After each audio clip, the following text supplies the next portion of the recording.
So today we're going to take a look at this Dragon Armor Tiger 1 weight production diecast model tank, all in 1/72 scale. So we're going to deep dive into the quality of the tank and maybe go over some specifications on this bad boy. Anyway, let's get started. So today we're going to take a look at this Dragon Armor Tiger 1 weight production diecast model tank, all in 1/72 scale. So if you're into tank games or the world of tanks, you might like this tank in the scale that it's in. So typical Dragon Armor packaging has a nice view from the side, from the top here. Here's a side view, another side view. Shows the Tiger 1 here. This Tiger 1 is a weight production with Zimmerit. And one thing I just want to make sure that you realize is when you are acquiring about buying a diecast model, especially from Dragon Armor, make sure the back of the packaging actually says diecast model. If it does not say that on the back side, it's not a diecast model. So be aware of that. And here's this side of the model. Nice picture of a Tiger 1 tank right here. Nicely done. So let's go ahead and take this out of its package.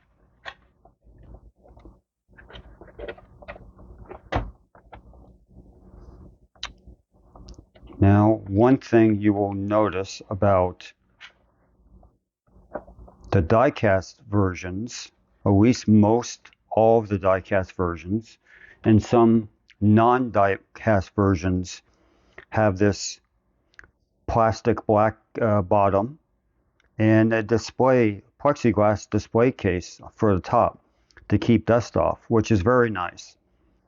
So the cover comes off like this, and it does have an extra piece of plastic to protect the tank with inside. They didn't have to do that, but I like the fact that actually, included that in the packaging to protect the model itself. Now here's the Tiger 1 in all its glory. Now this diecast Tiger 1 model tank is held in place by 2 screws on the bottom here. So let me go ahead and take those out.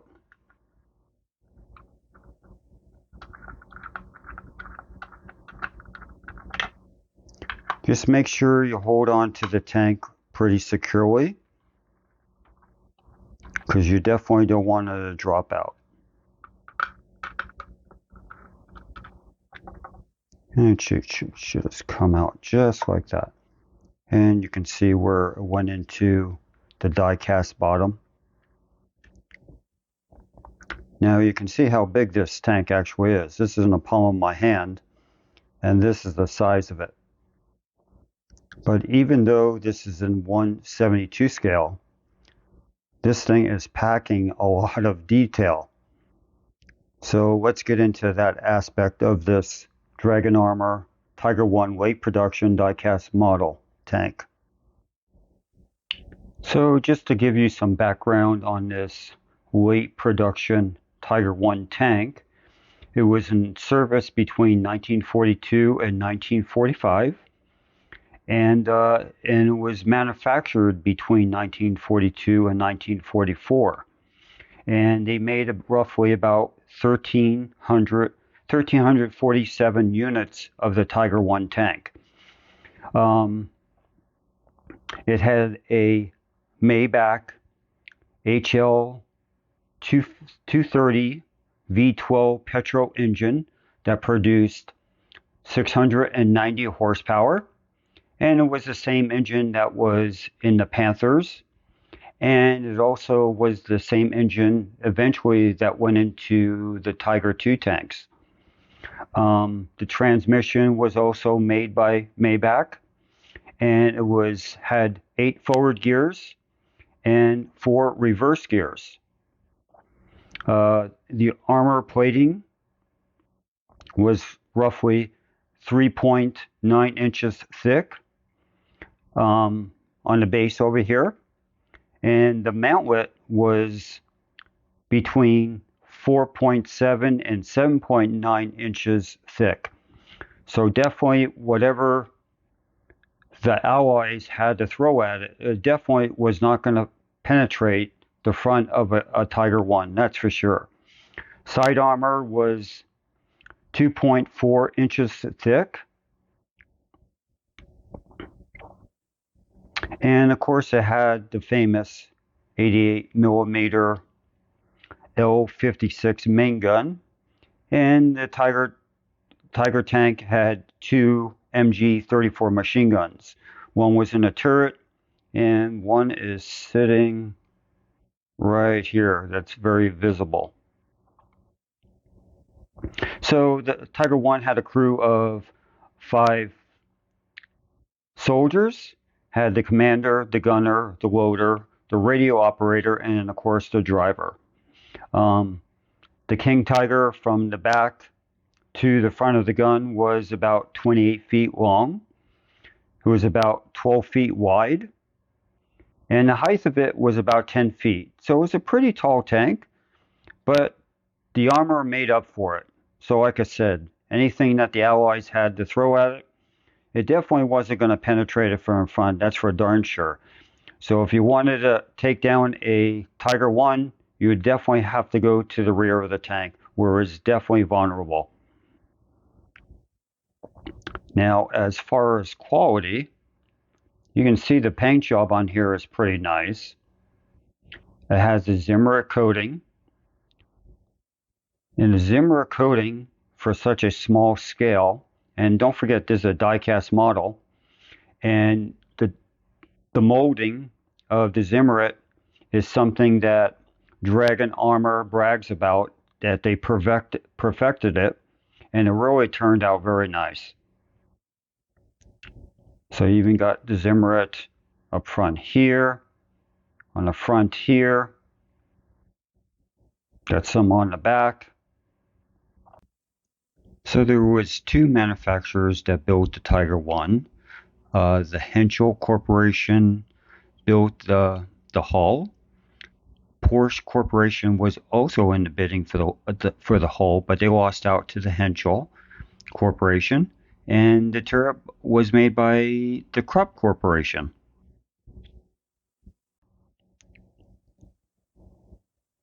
So let's go get over some detail of this. So the camouflage painting looks very nice on this model. And one thing about the die-cast versions, they do add a lot of extra detail to it. For example, you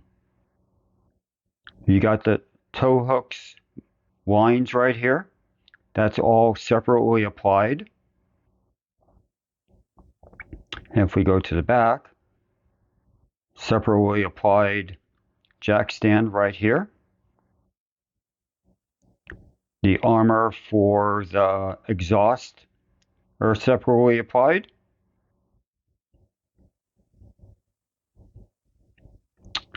And even the tracks are weathered nicely, I think. So here's an up-close look of, got the front sprocket, the rear idler, the main wheels, and of course the Tiger I had a torsion bar suspension. Now before I forget, the turret does move right to left. So if you wanted to put this into a diorama, you could. And the barrel does move up just a tiny bit, but just be careful. But one thing I do notice about this model, that the turret is just a tiny bit loose on it, which is fine, but just be aware of it. Let's go to the front of this model. So this is where the driver would look out. MG-34 machine gun.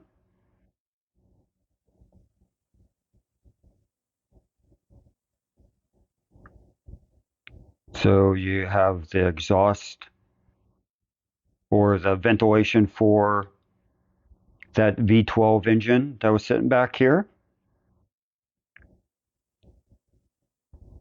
Has nice detail over here.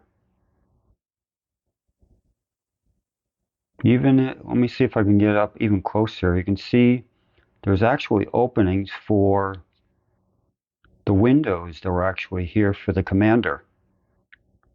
So that's pretty cool. The hatch here, nicely done actually. Let's see if I can move this out of the way here so you guys can see this. Now, you got the driver hatch here. You got the gunner hatch here, or for the MG-34 guy.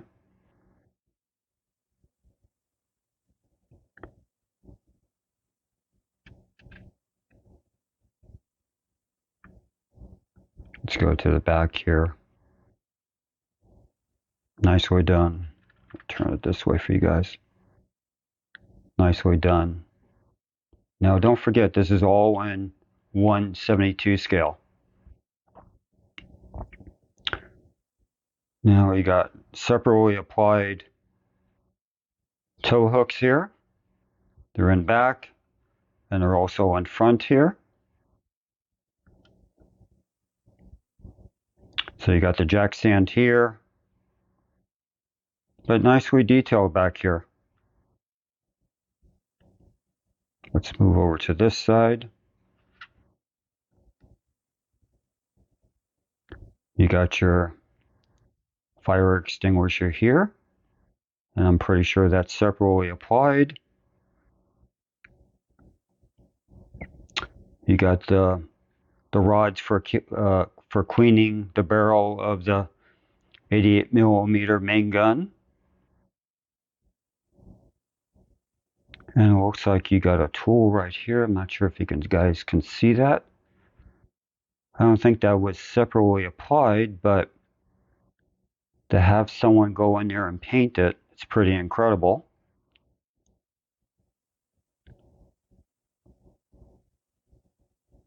Nicely done.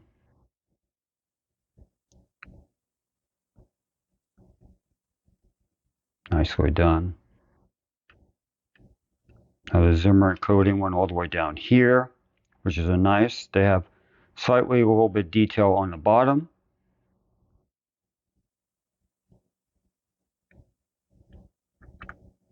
But overall, the paint scheme on this is very, very nice. Let me know what you guys think. So like most German World War II tanks, the Tiger Ones were definitely plagued by mechanical issues. These were very over-engineered, so if they broke down in the battlefield, more than likely the crew could not fix it. So one of the things that the Tiger One plagued, and let's see if I can show you guys, that it had 3 rows of wheels. You had the outer ones, you had the inner ones, and you had these wheels. Let me see if I can show you guys one more time how that looked.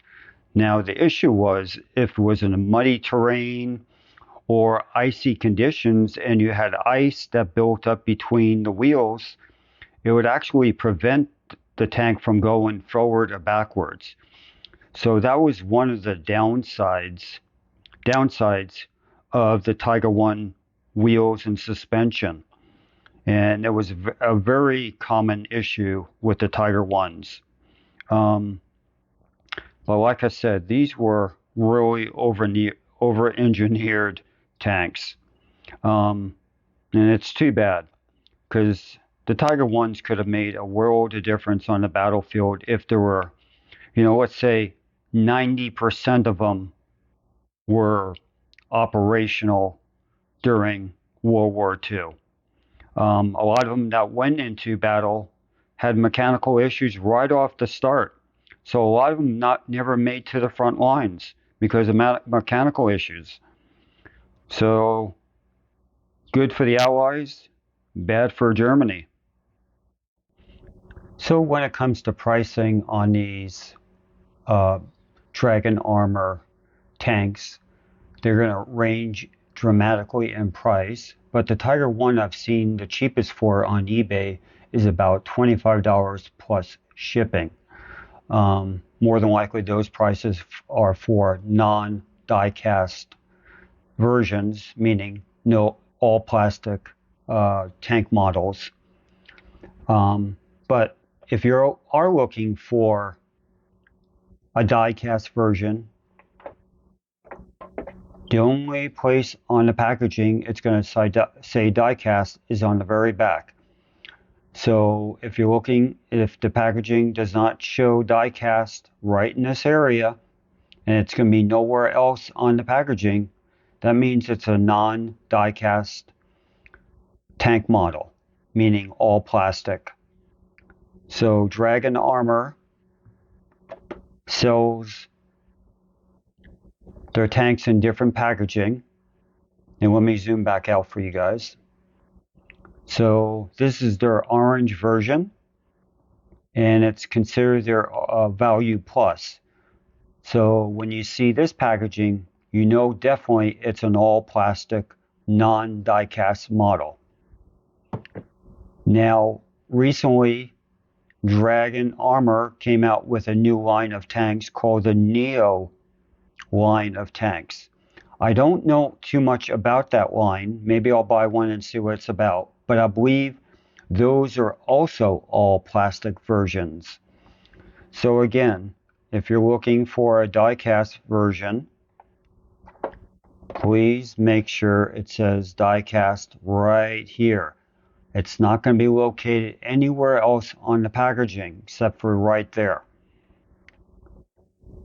But if you don't care if it's die-cast and you find a tank you really like, go for it. But I think you're going to pay a little bit more for a die-cast compared to a non-die-cast version of these tanks. But some vendors are selling all plastic tanks for a very steep price. So make sure when you are paying a high price, you're getting your money's worth. I don't mind paying a little extra for a die cast that looks really nice, a lot of detail, but that's me. So whatever your budget is, and if you're looking for a die cast version of these tanks, make sure it says die cast on the back of the carton. Anyway, let me know what you guys think about this Tiger 1 die cast model from Dragon Armor, and if it's something you may consider to put on your shelf. Hope you guys enjoyed this video. Please hit that like button and subscribe button so you can keep up to date on our latest videos. Until next time, guys, have a good one.